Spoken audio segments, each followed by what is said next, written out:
Coming up tonight, 6 professional gamers from Singapore are banned for match fixing and betting against their own team. Travellers arriving from high-risk countries and regions can look forward to shorter SHNs starting from tonight.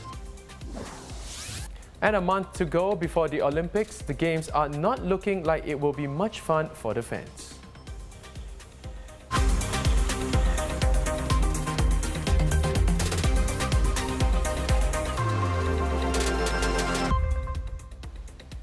Hello, this is the Straits Times Newsnight. Good evening, I'm Dylan Ang. In the first known case of esports match fixing here, several professional gamers have been banned for match fixing and betting against their own team in a regional tournament held last year. Now, they involve 6 players, including 5 from Singapore team Resurgence, who were handed bans of between 6 months to 3 years by tournament organizer Valorant Esports. Singapore's Corrupt Practices Investigation Bureau tells the Straits Times that it could not confirm or deny if the players are being investigated due to confidentiality issues, only that all forms of corruption will not be tolerated here. The suspended players are Malcolm Chung, Ryan Tan, Justin Wong Chong Cheng, Sengdala Jamnalong, Du Min Yo and Benedict Tan. All are from Resurgence except Ryan Tan. The team had competed in the Valorant Ignition Series ePulse C Cup in September last year, losing 0-2 to Japanese team Blackbird Ignis. Now, allegations of match fixing had surfaced online in April with leaked screenshots of chats and bets by Chung, showing him purportedly placing $3,000 in bets on an illegal site, wagering that his team would lose. Now, he is said to have initiated the scheme before roping in Tan, who provided the money for the bets. His 4 other teammates are said to have not wanted to lose, but had hid what they knew from officials. Journalist David Sun has more on the significance of the suspensions. Esports is a growing industry. It's millions of dollars right now. Compared to the usual sports that we know of with match fixing, those are like trillions of dollars, but still millions of dollars, and it's a growing industry. It really is something for the young people here that they like to watch, they like to participate in. And sure, some people might say it's just like $3,000 in this instance. Maybe he made like $4,000 or something like that. It might seem like a paltry sum, but you have that for one match, you have that for a few more matches. And sure, the money will snowball. And money aside, the money is just like one aspect of it. When you think about the implications of corruption, the corruption culture in esports, you have a growing problem that can go into other areas of Singapore life and even Singaporean living. For example, if you have all these young people thinking like, corruption is okay, sure, esports is just, I'm just like throwing a game, I'm just losing on purpose for 1 or 2 games to make some money, a few $100 there, a few $1,000 there. What happens when it comes out to, let's say, the real world, when they have to do like business dealings and all that kind of thing, where contracts might be in millions of dollars? If we continue to have this mindset amongst the young people that corruption is okay, then we will have larger problems down the road for Singapore. Also tonight, some welcome news for travellers to Singapore. From 11:59 p.m. tonight, anyone arriving from high-risk countries or regions will serve a shorter stay-home notice of 14 days instead of 21 days. High-risk areas refer to all countries and regions except Australia, Brunei Darussalam, Hong Kong, Macau, mainland China and New Zealand. Along with the shorter SHN, these travellers must self-administer an antigen rapid test on the 3rd, 7th and 11th day after arriving. And this on top of the 2 PCR tests they'll take on arrival and on the 14th day. And the reason for these changes, according to the Ministry of Health, while there is increased transmissibility with the new variants of concern, it found no evidence that these variants come with longer incubation periods.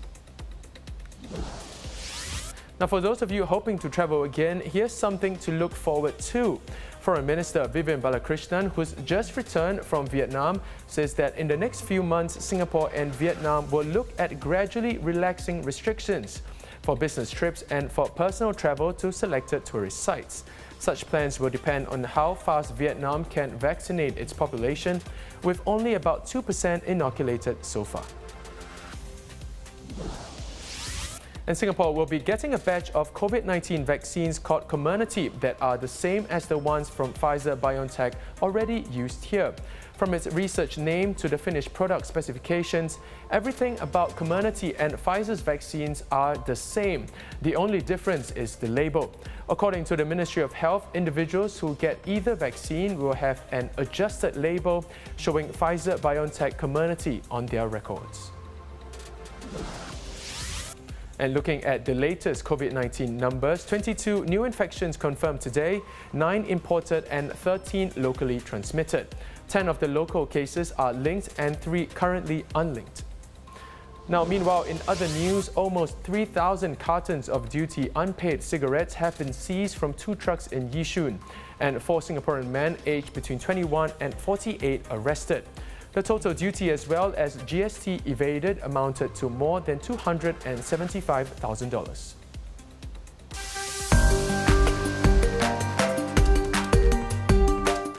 What's trending today? Well, it's a number that is trending upwards. According to Credit Suisse, Singapore may have 437,000 millionaires by 2025, a 62% jump from last year's count of 270,000 millionaires. That's right, more people will be making their first million even in the midst of a pandemic. Last year, Singapore's millionaire density or percentage of millionaires in the total population was 5.5%, the second highest in Asia after Hong Kong. Moving on, the countdown begins just 1 month to go to the Olympics opening ceremony on July 23rd. But Tokyo will be unlike any other Olympics, with organizers unveiling tough new rules for fans. Now, they include an alcohol sales ban at venues after concerns were raised that alcohol consumption could make spectators more likely to shout and ignore social distancing rules. Fans will also be forbidden from cheering or making direct contact with other spectators and will be asked to go straight home after events end. Sounds like it won't be much fun for anyone. Roll back the years and transport yourself to 2002 as Avril Lavigne teamed up with a true skater boy to mark her TikTok video debut. Who? Tony Hawk, of course. Now, the video shows Lavigne lip-syncing her way through the 2002 hit that propelled her to stardom, dressed in an all-black outfit complete with a striped tie, a nod to what she wore in the original music video.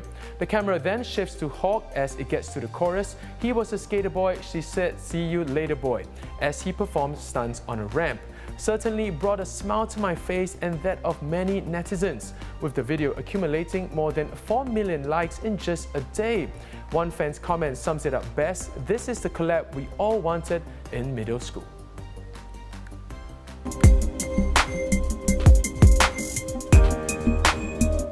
Need something to watch this weekend? The Hitman's Bodyguard opens here in cinemas tomorrow, and it promises plenty of action and some silly fun.